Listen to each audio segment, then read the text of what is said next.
Good morning বন্ধুরা, আমার আরও একটি নতুন ব্লগে সকল বন্ধুদেরকে স্বাগত।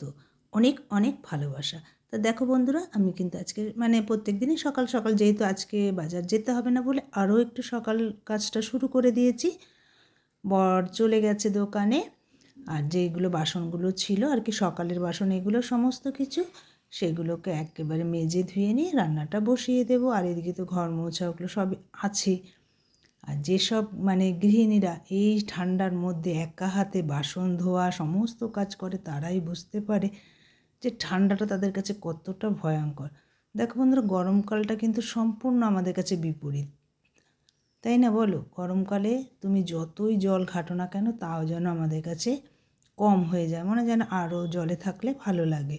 একবারের জায়গায় 2-3 বার গা ধোয়া হয়ে যায়। শীতকালটা জল ঘাটাটাই যেন আমাদের পক্ষে খুবই কষ্টকর। তার মধ্যে তো একা হাতে কাজ সমস্ত সারতে হয়। তাই দেখো, এখানে আমি সমস্ত সকালের বাসনগুলো মেজে নিচ্ছি। কথা বলতে বলতে আমার সমস্ত বাসনও মাজা হয়ে গেল। আজকে আবার মোটরেও জলটা তুলতে হবে। সুইচটা দিয়ে এলাম, দেখলাম জলটা উঠছে না, আবার কলটা একটু পাম্প করে আসলাম, তারপরে জলটা উঠে গেল। তা দেখো, এখানে ভাতের জলটাও বসিয়ে দিয়েছি, গরম হয়ে গেছে। তো এখানে চালটাও দিয়ে দিলাম, এদিকে ভাতটা হতে থাকবে, আর এদিকে সমস্ত সবজিগুলো তো আমি কেটে নিয়েছি। কেননা আমি সবসময় চেষ্টা করি যে আমার সুবিধা মতনই কাজগুলো সেরে নেওয়ার জন্য। দেখো বন্ধুরা, যেহেতু আজকে বাজার যাব না, মাছ আছে ফ্রিজে, কিছুটা ছোটো মাছ আছে আর বাটা মাছ আছে। ছোটো মাছটা একটু ভাজা করে নেব, আর বাটা মাছটা একটু তরকারির মতো করে নেব। দেখো এই পাখিটা, ও কিন্তু জানলায় বিস্কুট নিয়ে নেয়। মা আজকে দেখছি ঘরে ঢুকে গেছে, আওয়াজ হচ্ছে বলে ফিরে তাকালাম, দেখছি না পাখিটা ঢুকে গেছে। জানিও না এটা যে কী পাখি, আবার ঠিক ও জানে জানলায় খাবার দেয়। বিস্কুট দিয়ে দিলাম, ও দেখলেই তো নিয়ে চলে গেল। তা দেখো, এখানে মশলাটা আমি বেটে নিচ্ছি। তা দুটো মাছে আর কি একটু লবণ মাখিয়ে নেবো, আর ছোটো মাছটা না ভাত খাওয়ার সময় একটু ভাজা করে নেব গরম ভাতে। ভাজাটা খুবই ভালো লাগে। আর আজকেই তো মূলো খাওয়াটা শেষ আমাদের, পৌষ মাস শেষ, তার জন্য একটু মূলো দিয়ে আমার বর বলো আমি বলো একটু মূলোর কেটে নেব, কাঁচা মূলো আর মাছ ভাজা শাক ভাজা এসবের সাথে না ভীষণ ভালো লাগে। তা দেখো, এইখানে আমি বাটা মাছটাও করে নিচ্ছি। আজকে বাটা মাছটা একটু অন্যভাবে করব, পেঁয়াজ কলি দিয়ে আর বেগুন দিয়ে। আমি কখনও পেঁয়াজ কলি দিয়ে বড় মাছ সাধারণত এই মাছগুলো খাইনি, ছোট মাছ খাই, যে একেবারে মেখে টেকে বসিয়ে দিই। তা আজকে একটু ভিন্নভাবেই করছি, সবার মুখে শুনি, তা আজকে আমি করলাম। একটু সামান্য আদা জিরা দিয়ে দিয়েছি, আর কাঁচা লঙ্কা তো আমাদের গোটা দিয়ে দিই। ওটা আমিই খেয়ে নিই, কারণ আমি ঝালটা ভীষণভাবে ভালোবাসি, এমনকি পাতেও কাঁচা লঙ্কা নিয়ে বসি, কম ঝাল খেতে পারি না। তা দেখো, এখানে কিন্তু মাছের ঝোলটাও ফুটে গেছে, মাছটা দিয়ে দিলাম। এটাও আবার একটুখানি বেশ ফুটে উঠবে। দেখো, এই কড়াইতে মনে হয় মাছটা থাকবে না, বলছে পালিয়ে যাবে মাছটা।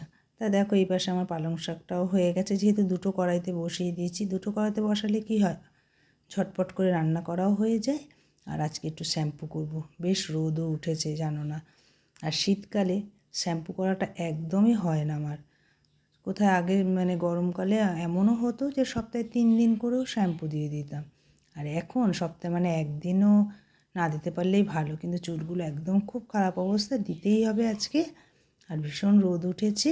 তা দেখো বন্ধুরা, রান্না হয়ে গেছে, তার ফাঁকে এটা আমার প্রত্যেক দিনেরই কাজ, যে ধরো পুরো ঘরটা আমি একদিনে পরিষ্কার করতে পারি না, আজকে একটা সাইড করলাম, কালকে আবার একটা, এইভাবে আমি কাজ করে ফেলি।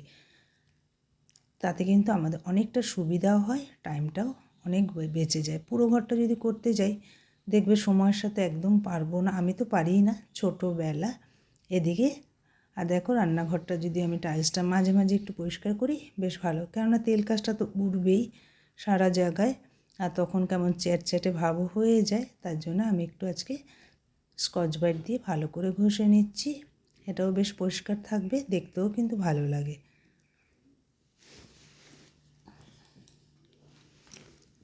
তা আশা করছি ভিডিওটি তোমাদের কাছে ভালো লাগবে। যদি ভালো লেগে থাকে, আমার কাজকর্ম প্রতিদিন যেটা করি আমি সেটাই সিম্পল, সেটাই তোমাদের সাথে শেয়ার করি।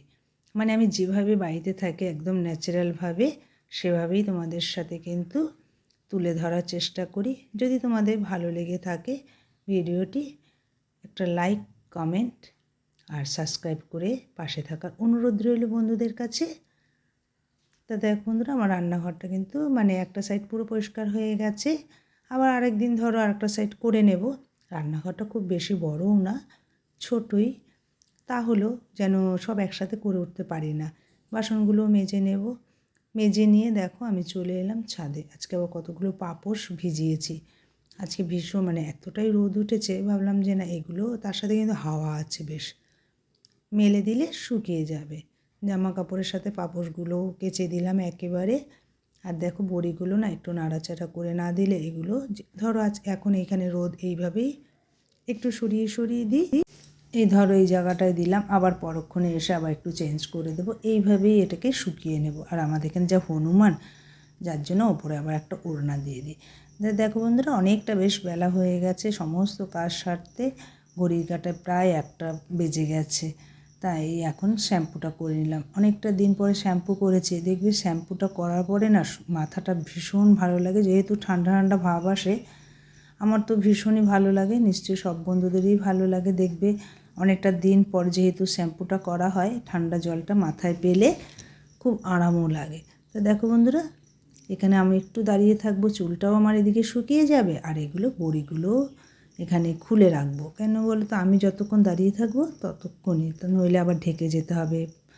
মানে জানলায় যে মশারিগুলো দিয়ে ঢেকে রাখি, জানলাটা মানে আটকে রাখি মশার জন্য, সেটাও খুলে নিয়ে আসলাম। কেননা উপর থেকে একটু ঢেকে দিতে হয়, যে বললাম হনুমানের জন্য। আমাদের এখানে ভীষণ ঝামেলা, জানো না, একটা গাছপালা তো লাগাতেই পারি না।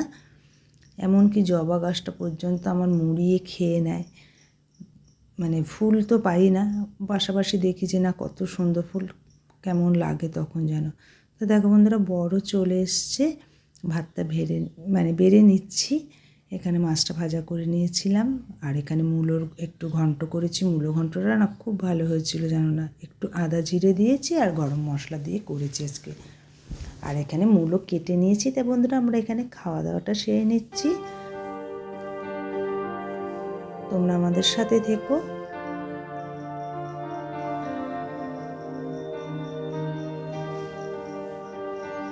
দেখো বন্ধুরা, খাওয়া দাওয়া করার পরে কিন্তু আমাদের একটু বিশ্রাম করার একটা অভ্যেস, জানো না। বর তো শুয়েই পড়েছে, আমি আবার একটু রাস্তায় গেছিলাম, গুড় এসেছিলো বলে একটু গুড় নিয়ে আসলাম। ঝোলা গুড়, যে রুটি পিঠের সাথে খাওয়া যায়, তার জন্য নিয়ে আসলাম। এখানে আমিও একটু বিশ্রাম করে নেব বন্ধুরা। তা আজ এই পর্যন্তই রইল। তোমরা সবাই ভালো থেকো। টাটা। আবার অন্য কোনো ব্লগে তোমাদের সাথে দেখা হবে।